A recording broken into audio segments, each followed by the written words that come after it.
కాశ్మీర్లో పర్యాటకులపై ఇటీవల జరిగిన దాడి, ఆపై సరిహద్దులో చోటు చేసుకున్న కాల్పుల నేపథ్యంలో భారత్, పాకిస్తాన్ మధ్య ఉద్రిక్తతలు పెరుగుతున్నాయి. ఈ క్రమంలో పాకిస్తాన్ కీలక సైనిక చర్యలకు ఉపక్రమించింది.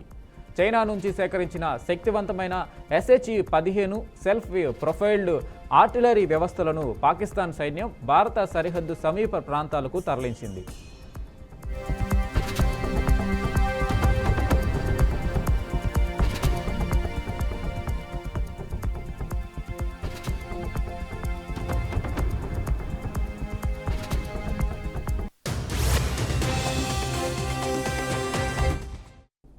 పాకిస్తాన్ బలగాలు భారీ చైనా ఆయుధాలను తరలిస్తున్నట్లు చూపుతున్న కొన్ని వీడియోలు సోషల్ మీడియాలో వైరల్ అయ్యాయి.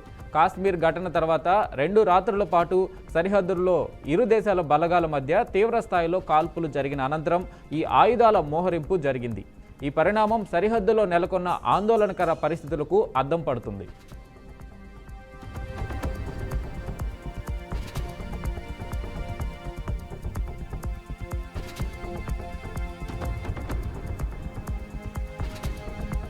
తాజా నివేదికల ప్రకారం చైనా నుంచి ఆయుధాలను దిగుమతి చేసుకుంటున్న దేశాల్లో పాకిస్తాన్ అగ్రస్థానంలో ఉంది. ఇస్లామాబాద్కు బీజింగ్ పెద్ద ఎత్తున సైనిక సహకారం అందిస్తున్న వాస్తవాన్ని SH-15 ఫిరంగుల మోహరింపు మరోసారి స్పష్టం చేస్తుంది. ఇరు దేశాల మధ్య సైనిక సంబంధాలు మరింత బలపడుతున్నాయని ఈ పరిణామం సూచిస్తుంది.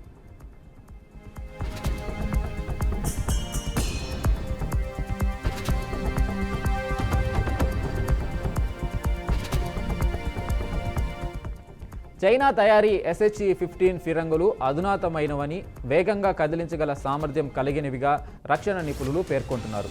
పాకిస్తాన్ తన సరిహద్దుల వద్ద చైనా ఆయుధాలను మోహరించడంపై భారత భద్రతా దళాలు అప్రమత్తమయ్యాయి.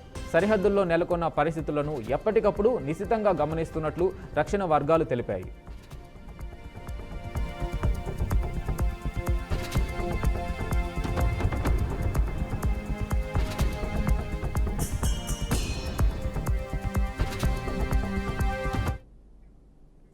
అమరావతి విటి యూనివర్సిటీలో లాంచ్పాడ్ 2025 స్టార్టప్ ఎక్స్పోలో సీఎం చంద్రబాబు సంచలన వ్యాఖ్యలు చేశారు. కలెక్టర్ ఉద్యోగం కన్నా IT జాబ్ ముఖ్యమనే భావనలో అంతా ఉన్నారని అన్నారు. తాను ఎమ్మెల్యే అయిన కొత్తలో ఉద్యోగాలు అడిగారని, అవసరమైతే ఇళ్లు అమ్మి 2 లక్షలు లంచం ఇచ్చైనా అటెండర్ పోస్ట్ కావాలనే వారిని గుర్తు చేశారు. అయితే ఇప్పుడు కలెక్టర్ జాబ్ వచ్చినప్పటికీ కలెక్టర్ కంటే IT బెటర్ అని IT చేస్తున్నారని చెప్పారు. ప్రస్తుతం ఎక్కడ చూసినా IT చేసి గ్లోబల్ సిటిజన్ అయ్యే పరిస్థితి ఏర్పడిందని చంద్రబాబు కామెంట్ చేశారు. మొట్టమొదటిసారిగా ఒకప్పుడు హైటెక్ మాట్లాడితే IT మాట్లాడితే అర్థం కాలేదు. ఇప్పుడు క్వాంటమ్ కంప్యూటర్ మాట్లాడితే చాలా మంది అంటున్నారు అది ఏం చేస్తుందని. ఇప్పుడుండే కంప్యూటర్స్ కంటే 1000 రెట్లు ఫాస్టర్గా ఏది కావాలన్నా క్యాలిక్యులేషన్ చేసే శక్తి క్వాంటమ్ కంప్యూటర్కి ఉంటుంది. ఇంకో పక్కన ఇక్కడ పిల్లలు ఉన్నారు, వీటిలో మీరున్నారు. ఆల్గరిథమ్స్ రాసే బాధ్యత మీదే, AI రాసే బాధ్యత మీదే. ఒకప్పుడు IT అంటే తెలియని వాళ్ళు IT నేర్చుకుని ప్రోడక్ట్స్ తయారు చేశారు. ఈరోజు మీరందరూ కూడా నేను ఒకే పిలిపించాను, ప్రతి ఒక్క ఇంటికి ఒక AI యూస్ కేస్ అన్న తయారు చేయాలి, లేకపోతే ఏమైనా వాడాలని. ప్రతి ఒక్క ఇంటిలో ఒక ఆంట్రప్రెన్యూర్ తయారు కావాలి. ఒకప్పుడు మీరందరూ ఉద్యోగాలు అడిగేవాళ్ళు. నేను మొట్టమొదటిసారిగా ఎమ్మెల్యే అయినప్పుడు చూశాను, అవసరమైతే ఇంట్లో ఉండే 2 ఎకరాలు అమ్మి లంచం ఇచ్చి ఒక అటెండర్ పోస్ట్ అడిగేవాళ్ళు. ఇప్పుడు ఎవ్వరు కూడా కలెక్టర్ పోస్ట్ వచ్చినా కలెక్టర్ కంటే IT బెటర్ అని అందరూ కూడా IT చేసి గ్లోబల్ సిటిజన్స్ అయ్యే పరిస్థితికి వస్తున్నారంటే అది తెలుగువాడి సత్తా అని మరొకసారి తెలియజేస్తున్నా. బీఆర్ఎస్ రజతోత్సవ సభ అటర్ ఫ్లాప్ అయిందని, తెలంగాణ ఫస్ట్ అండ్ చివరి విలన్ కేసీఆర్ అని TPCC అధ్యక్షుడు మహేష్ కుమార్ గౌడ్ విమర్శించారు. 10 ఏళ్ల బీఆర్ఎస్ పాలన, 15 నెలల కాంగ్రెస్ ప్రభుత్వ పాలనపై చర్చకు సిద్ధమన్నారు. రజతోత్సవ సభలో కేసీఆర్ వ్యాఖ్యలకు కౌంటర్ ఇచ్చారు. టైం వేదిక మీరే డిసైడ్ చేయండి, చర్చకు ఎక్కడికి రమ్మన్నా వస్తా, ఫామ్ హౌస్ దాటి వచ్చే దమ్ముందా కేసీఆర్ అంటూ సవాల్ విసిరారు. రజతోత్సవ సభలో జనాల కంటే విస్కీలు ఎక్కువ ఉన్నాయని, సభలో అసలు మహిళలే కనిపించడం లేదన్నారు. వరంగల్ సభలో కేసీఆర్ ప్రసంగంలో పసలేదు, ఆయన శకం ముగిసిందని వ్యాఖ్యానించారు. వరంగల్లో జరిగిన బహిరంగ సభలో ప్రజల చేత తిరస్కరించబడి ఫామ్ హౌస్లో కూర్చోబెట్టబడి ప్రభుత్వ జీతం పొందుతూ ఒకరోజు కూడా ప్రజల గురించి ఆలోచించని మాజీ ముఖ్యమంత్రి కేసీఆర్ గారు మాట్లాడిన తీరుని, ఆయన బీజేపీ పార్టీని వెనుకొచ్చిన తీరుని, వెనకేసి వచ్చిన తీరుని తీవ్రంగా విమర్శిస్తా ఉన్నాం, ఖండిస్తా ఉన్నాం. నిన్న వరంగల్లో జరిగిన మీటింగ్ విస్కీ బాటిల్ మీటింగ్. అది నాకెవరో మిత్రులు చెప్తా ఉన్నారు, పొద్దున్న లేస్తే జనానికన్నా ఎక్కువ విస్కీ బాటిల్లే ఉన్నాయి అక్కడ అని. మహిళలు కనబడలే నిన్న మీటింగ్ లో. కారణం విస్కీ బ్రాందీకి వాళ్ళు లోకలే కాబట్టి మహిళలు ఎవరు రాకుండానే మీటింగ్ జరుపుకున్నటువంటి సందర్భం. నేను మీ ద్వారా కేసీఆర్ గారికి, బీఆర్ఎస్ పార్టీకి ఛాలెంజ్ విసురుతా ఉన్నాను. సమయం మీదే, వేదిక మీదే. మీరు ఎప్పుడంటే అప్పుడు చర్చకు సిద్ధం. మీరు 10 సంవత్సరాలుగా తెలంగాణ రాష్ట్రానికి ముఖ్యమంత్రిగా చేసిందేమిటి, మేము 15 మాసాలుగా మా ముఖ్యమంత్రి రేవంత్ రెడ్డి గారు తెలంగాణకు చేసిందేమిటో చర్చించుకుందాం. వేదిక మీరే నిర్ణయించండి. ఫామ్ హౌస్కి వెళ్ళి బయటకు వచ్చి ఎప్పుడు అంటే అప్పుడు వేదిక మేము వస్తాం, మీరు రండి, చర్చించుకుందాం. దిగిపోయిన తర్వాత కూడా అబద్ధాలతో ప్రజల్ని మభ్యపెట్టే ప్రయత్నం ఏదో చేస్తా ఉండే కేసీఆర్, ఇది మంచిది కాదు. దేశ చరిత్రలో ఒక రాజకీయ కుటుంబం అత్యంత తక్కువ సమయంలో అత్యంత ఎక్కువ ప్రజాధనాన్ని దోచుకున్న కుటుంబం ఈ దేశంలో ఏదైనా ఉంది అంటే అది కేసీఆర్ కుటుంబము. ప్రాజెక్టుల పేరిట, భూముల పేరిట ప్రజలు. కాకినాడ జిల్లా తుని మున్సిపాలిటీ టీడీపీ కైవసం చేసుకుంది. ఎన్నికల అధికారి సమక్షంలో చైర్మన్, వైస్ చైర్మన్ ఎన్నిక జరిగింది. ఎన్నికకు 17 మంది టీడీపీ కౌన్సిలర్లు హాజరయ్యారు. చైర్మన్గా నార్ల భువన సుందరిని, వైస్ చైర్మన్గా ఆచంట సురేష్ని ఏకగ్రీవంగా సభ్యులు ఎన్నుకున్నారు. ఎమ్మెల్యే యనమల దివ్య సమక్షంలో బాధ్యతలు చేపట్టారు. కూటమి ప్రభుత్వం చేసే అభివృద్ధిని చూసి కౌన్సిలర్లు టీడీపీలో చేరారని ఎమ్మెల్యే దివ్య అన్నారు. పట్టణాన్ని సుందరంగా తీర్చిదిద్దడమే కూటమి లక్ష్యమని తెలిపారు. చైర్మన్ ఆధ్వర్యంలో పారిశుద్ధ్యాన్ని మెరుగుపరిచి అభివృద్ధి దిశగా కృషి చేస్తామని అన్నారు. ఇవాళ చైర్మన్ ఇంకొక వైస్ చైర్మన్కి ఎన్నికలు జరిగాయి. దాంట్లో అందరూ ఏకగ్రీవంగా ఎన్నుకోవడం జరిగింది. వాళ్ళని చైర్మన్ వచ్చేసి మన నార్ల భువనసుందరి గారు, అలాగే వైస్ చైర్మన్ వచ్చేసి మన ఆచంట ప్రసాద్ గారు, ఆచంట సురేష్ గారు. వీళ్ళిద్దరికీ కూడా నాకు కంగ్రాచులేషన్స్. వీరిద్దరూ తుని మున్సిపాలిటీని ఒక అభివృద్ధి పదంలో నడిపిస్తారని ఆశిస్తున్నాను. నేను ఎక్స్ ఆఫీషియో మెంబర్గా ఎప్పుడైతే ప్రమాణం చేశానో అప్పుడు చెప్పాను మీ అందరికీ కూడా, తుని నియోజకవర్గం అనేది ఒక మోడల్ నియోజకవర్గంగా నేను తీసుకెళ్లాలనుకుంటున్నాను. దానికి నా ప్రొసీజర్స్ కూడా ఆల్రెడీ స్టార్ట్ అయ్యాయి. అది చూసి వీళ్ళందరూ కూడా, వీటితో పాటు 15 మంది కౌన్సిలర్లు కూడా ఇవాళ టీడీపీకి రావడం జరిగింది. వాళ్ళందరినీ కూడా స్వాగతిస్తున్నాను. ఏదైతే మోటివేషన్ తీసుకొని ఈ కూటమి ప్రభుత్వం చేసే అభివృద్ధి కార్యక్రమాలు కానీ, అలాగే సంక్షేమ పథకాలు కానీ, ఇవన్నీ చూసి వాళ్ళందరూ కూడా మోటివేట్ అయ్యి ఇవాళ దాదాపు 17 మంది కౌన్సిలర్లు మన దగ్గర రావడం జరిగింది టీడీపీకి. ఇది నేను విజయంగా కాదు, ఒక బాధ్యతగా భావిస్తున్నాను. చైర్మన్ గారి ఆధ్వర్యంలో శానిటేషన్ కూడా తప్పకుండా మేము మెరుగుపరుస్తాము.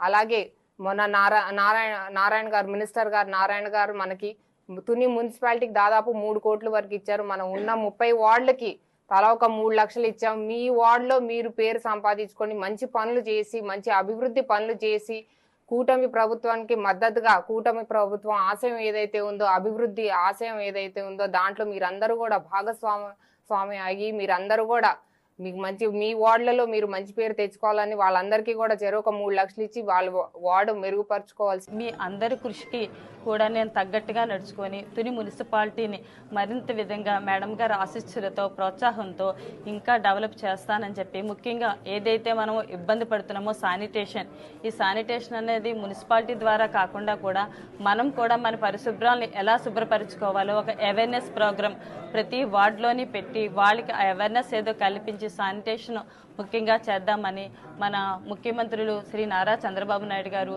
మరియు పురపాలక మంత్రివర్యులు పొంగూరు నారాయణ గారు వాళ్ళు ఏదైతే రీతిలో మనకి శానిటేషన్ కావాలనేది అభ్యసించారో వాళ్ళందరి సహాయ సహకారాలతో మన మేడం గారు దివ్య మేడం గారు, ఎమ్మెల్యే దివ్య మేడం గారు, దివ్య గారి అనుగ్రహంతో మొత్తం అన్ని వైపుల నుంచి సహాయ సహకారాలు అందిస్తానని, నేను ఈ చేపట్టిన పనులకి నేను ఏదైతే చేపడతానో ఆ పనులు అందరిలోని పురపాలక సిబ్బందికి నా యొక్క విన్నపం, నేను వేసే ప్రతి అడుగులోని మీ అందరి సహాయ సహకారాలు నాకు రావాలి.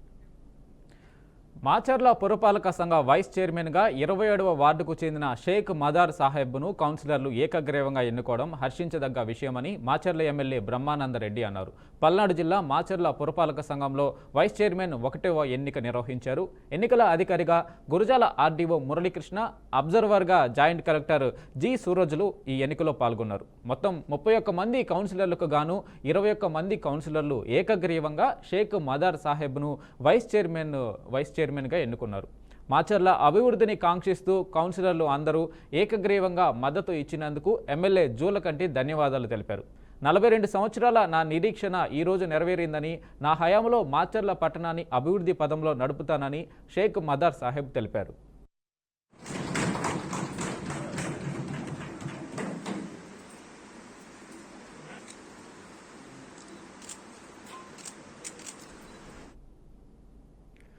సంగారెడ్డి జిల్లా హత్నూర మండలం దౌలతాబాద్లో భూభారతి చట్టం అవగాహన సదస్సు నిర్వహించారు. కార్యక్రమానికి ముఖ్య అతిథులుగా మంత్రి Konda Surekha, MP Raghunandan Rao, MLC Anji Reddy, collector Valluri Kranti హాజరయ్యారు. కేంద్ర ప్రభుత్వం ప్రవేశపెట్టిన భూదార్ కార్డులు గత ప్రభుత్వం ధరణిలో ప్రవేశపెట్టలేదని, ప్రస్తుత కాంగ్రెస్ ప్రభుత్వం అయిన భూభారతికి అనుసంధానం చేయాలని, అలాగే గ్రామాలలో ఆస్తి కార్డు, సౌమిత్ర కూడా జతపరచాలని మంత్రి కొండా సురేఖను కోరారు. దేశంలో మొత్తం 5 కోట్ల కేసులు పెండింగ్లో ఉన్నట్లు సుప్రీంకోర్టు తెలిపిందని, అందులో రెవెన్యూకి సంబంధించి 3 కోట్ల కేసులు పెండింగ్లో ఉన్నాయని ఎంపీ రఘునందన్ రావు తెలిపారు.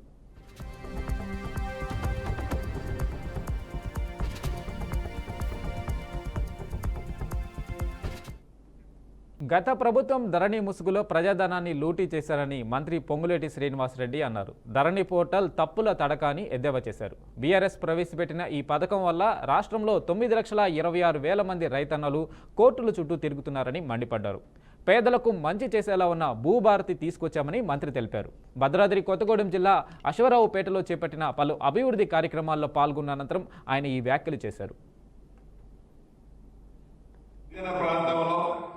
గిరిజనులు, గిరిజనేతరులు తరతరాల నుంచి అన్నదమ్ముల్లా, అన్న చెల్లెలలా జీవిస్తున్న ఈ ప్రాంతంలో ఈ మాయదారి ధరణి వచ్చిన తర్వాత, ఈ 117 యాక్ట్ ఉన్న ఈ ప్రాంతంలో కులాలకి, మతాలకి కాకుండా భార్య భర్తల మధ్య, అన్న తమ్ముళ్ళ మధ్య, అన్న చెల్లెల మధ్య ద్వేషాన్ని పెంచే విధంగా, శాశ్వత శత్రువులుగా చేసుకునే విధంగా ఈ చట్టంలో, ఆనాటి చట్టంలో ఉన్న లొసుకుల కారణంగా ప్రజలకి అనేక ఇబ్బందులు, కష్టాలు తెచ్చిన మాట వాస్తవం.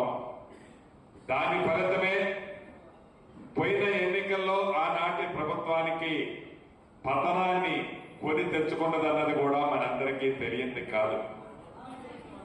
ఆనాటి ఎన్నికల ముందు ఈనాటి ప్రభుత్వంలో ఉన్న పెద్దలందరూ చెప్పినట్లు అధికారంలోకి వచ్చిన మరుక్షణం ప్రజలు నచ్చే మెచ్చే చట్టాన్ని తీసుకొస్తాం.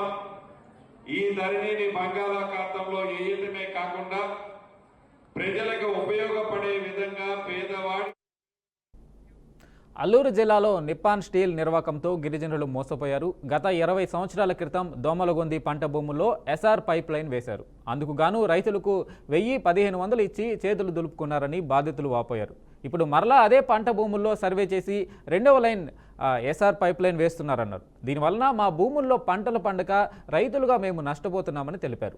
నష్టపరిహారం చెల్లించి నిరుద్యోగులుగా ఉన్న గిరిజన యువతకు ఉద్యోగాలు కల్పించాలని డిమాండ్ చేశారు. లేదంటే ఎస్ఆర్ పైప్ లైన్ వేయకుండా అడ్డుకుంటామని చెప్పారు.